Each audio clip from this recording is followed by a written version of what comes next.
Hey guys, welcome to BP, the Bible Perspective. Was homosexuality the reason for the destruction of Sodom and Gomorrah?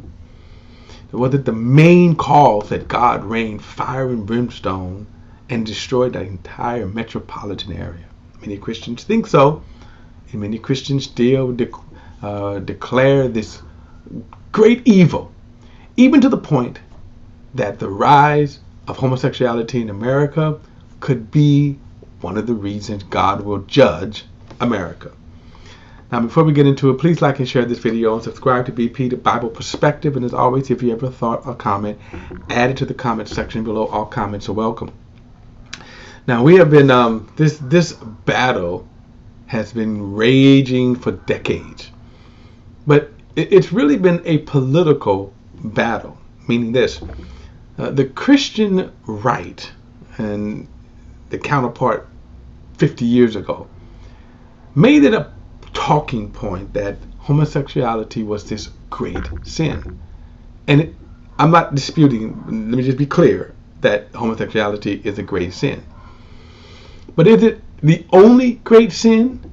And was it that sin that so infuriated God that he destroyed an entire metropolitan area? Now, keep this in mind that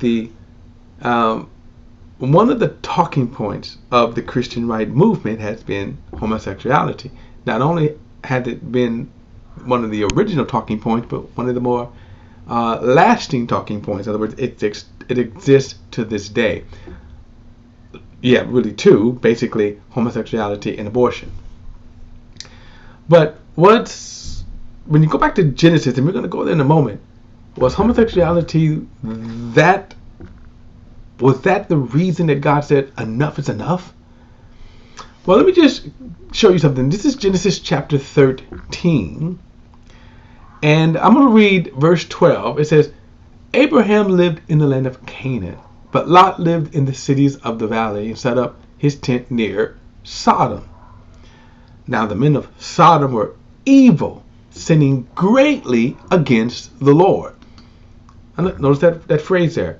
The men of Sodom were sinning greatly, right, before the Lord. That's the phrase. Now, he doesn't specify the sin here, right? But they were sinning greatly. In other words, this city, we can also say this metropolitan area, was so bad.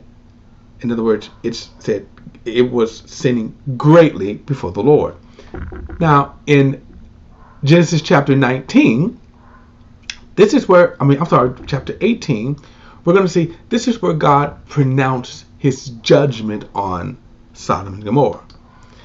So he says, I'm going to verse 20 says, then the Lord said, the outcry against Sodom and Gomorrah is immense, and their sin is extremely serious. I will go down to see if what they have done justifies the cry that has come up to me. If not, I will find out. Now notice, this is when God is actually pronouncing the judgment. The angels had left, and they're on their way to Sodom and Gomorrah. And Abraham has this conversation with the Lord. And the Lord says, these men, this city, this region, and that's really what Sodom and Gomorrah was. There were many towns, you can really say, with a metropolitan area. And the entire metropolitan area was exceedingly sinful. Sodom and Gomorrah were the main cities, the two largest cities. But every city around, there were many cities around this metropolitan area, and every one of them were bad. In other words, the Lord said, their sin is so bad, it just cries up to me. All right, so he doesn't mention what the sin is. In other words, he didn't say it's them gays, right? But let me show you why people then say that homosexuality was the main sin. So this is chapter 19. And the two angels arrive at the city. They're standing in the town square. Lot sees them and brings them into his house. But look at verse 4. Before they went to bed, the men of the city of Sodom, both young and old, the whole population surrounded the house. They called out to Lot and said, "Where are the men who came to you tonight? Send them out to us so we can have sex with them." Now, that is the scene where people say, well, it has to be homosexuality. In other words, homosexuality is what God was, judging. Well, I want to say that it wasn't homosexuality itself. What you saw was that expression. You saw that, in other words, you saw how bad sin could be. Remember in the earlier pronouncements, you saw that they were just exceedingly great sinners. Now, let me just show you, I'm going to show you another verse here, and I'm going to show you why that homosexuality in and of itself wasn't the worst sin. And again, I'm not trying to justify homosexuality. I am certainly declaring it is a sin against God. That it is a perversion of nature, but a sin. But it is one of many sins, and that's my point. And that we should not look at the sin of homosexuality or homosexuals and then say, well, you all are the worst, when other sins are the worst. But let me show you this. This is found in Judges, the book of Judges. And just so you know, in the chronology of the Bible, the period of the Judges was right before the kings. And there was no king, and these judges were rulers, but sin was so bad in Israel. Now keep this in mind, this is Israel now. They had already entered the promised land and had fallen into sin. What I want to show you is a sort of similar situation right here. And I'm going to show you the outcome of it, and I'm going to show you why I'm bringing this out. So this is judgment. This story is, what it shows was, again, how bad sin was in Israel. So this priest who had a concubine who ran away from him, he decided to go and he loved this concubine. Keep in mind, she was the concubine. So he goes and he tracks her down and he stays at her father's house. The father's house was just super hospitable and wouldn't let him leave because he kept saying, hey, you have to leave, stay for a while, have more, dinner, whatever, right? So finally the guy says, I'm leaving. And what happens is that even when he was getting ready to leave in the morning, his father said, well, I'll tell you what, have breakfast before you leave, right? He was just so hospitable. He loved this man. Now keep in mind, this was his concubine, it wasn't his wife. And the concubine, so what happens is that as they travel, they didn't like to travel at night. And so instead of staying in one of the cities that he didn't like, he said, well, let me go to a fellow town. And this is what happens when he comes to this fellow town right here. Okay. This is Judges 19.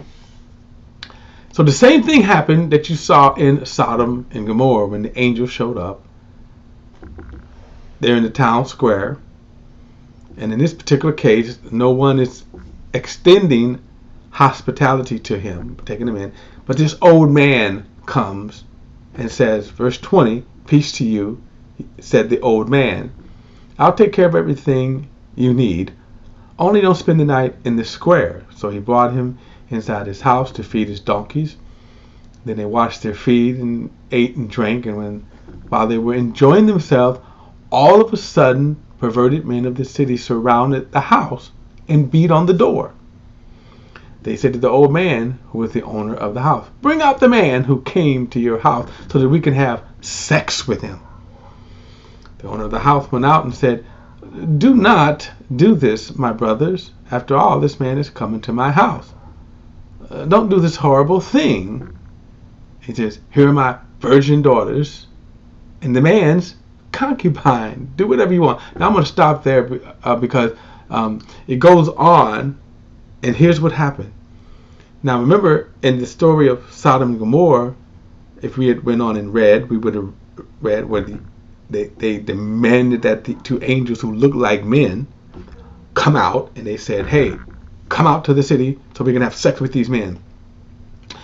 Well, the story goes on where the angels blind the man and then proceed to judge Sodom and Gomorrah, and fire and brimstone rains down. In this story, what happened was that the man said, hey, here are my daughters, here is the man's concubine. They take the man's concubine. The men, remember, they asked for the man to have sex with them, but then they took the man's concubine and raped her literally all night till in the morning she died.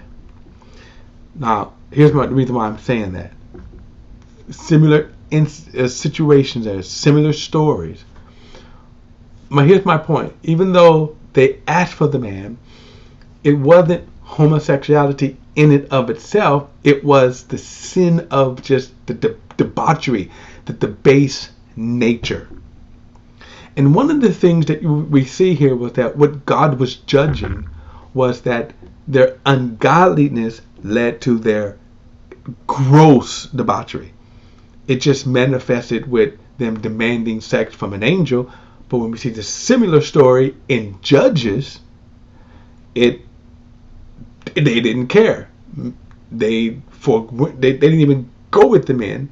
They went with the concubine and abused her all night.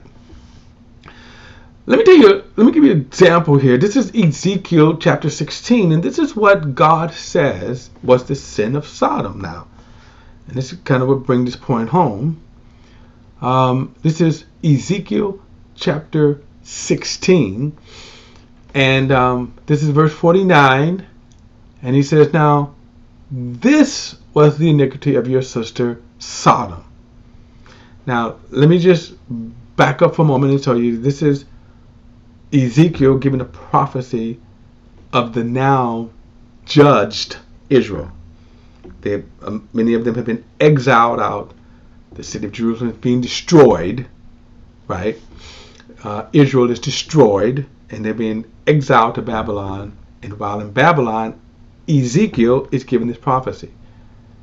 But notice the sin, and there are many sins which cause the downfall of Israel. But notice what he says. Go back. Notice what he says here. This is Ezekiel 16 again, verse 49. Now, this was the iniquity of your sister Sodom. She and her daughters had pride, plenty of food, and comfortable security. But they didn't support the poor and the needy. They were haughty and did detestable things before me. So I removed them when I saw this. So understand, when God says this was their sin, notice he did not specify homosexuality.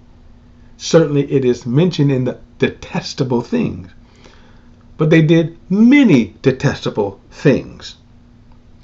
If you remember the golden calf incident, when Moses came down and he saw them, the Bible said they rose up in play. The idea that when they made this golden calf, the idea of revolting against God, apostatizing against God, they turned from God's righteousness and holiness, and they gave themselves over to their debased, sinful nature. So that meant they did whatever. And there was such a drunken orgy. This is what Moses saw. They were naked and just doing any and everything. My point is, it wasn't just homosexuality. It was whatever the inclinations of their sinful nature that they were trying to please. In other words, they were just simply trying to get gratification. So understand that what God was judging was the fact that they turned so against God that led to the debased sins. That's the point. That it led to all of that. And this is where America is going, while they're focusing on one thing they're certainly not looking at the other. It's that men are turning away from God. How many churches actually teach the entire Bible? Let's start there instead of focusing on one set of sins, because there's all kinds of sins, and this is what we're seeing right here, that people are, and understand the wealth of Sodom and Gomorrah was their sin. The fact that they had plenty of time, wealth, pleasure, that they gave themselves over to, that was the sin. Wasn't just homosexuality. All right, guys, look, that is my perspective. Love to hear what you think, your opinions. Add them to the comments section below. All comments are welcome. Don't forget to like and share this video and subscribe to BP, the Bible Perspective. Till next time, I'll see you then.